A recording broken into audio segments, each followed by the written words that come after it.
Secretary of Defense Pete Hegseth criticized arguments that negotiating with Russia and Ukraine now would be making concessions to Vladimir Putin. Hegseth pointed out that Putin only invaded Ukraine in 2014 and 2022 when Donald Trump was not president, arguing this shows Putin responds to strength. He expressed confidence that as a dealmaker, President Trump can negotiate from a position of strength to forge a durable peace.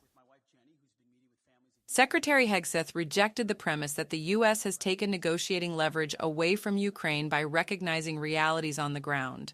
He said President Trump, as a skilled negotiator, understands the dynamics at play and has the ability to create opportunities for a deal that may not seem apparent.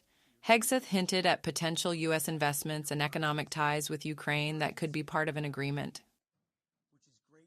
In response to questions about a U.S. commitment to defend NATO allies, Secretary Hegseth affirmed America's dedication to the alliance. However, he stressed that European allies must significantly increase their own defense spending and take more responsibility for security on their continent.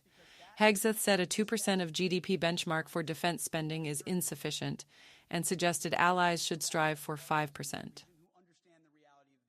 Secretary Hegseth pushed back on suggestions that expecting allies to spend more on defense means the U.S. is abandoning Europe.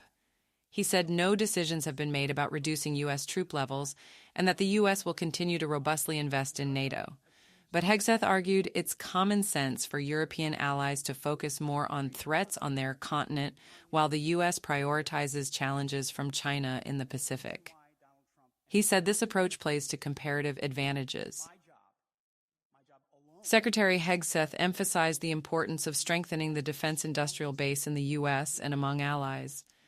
He said the war in Ukraine exposed underinvestment in the ability to rapidly produce and field weapons and technologies.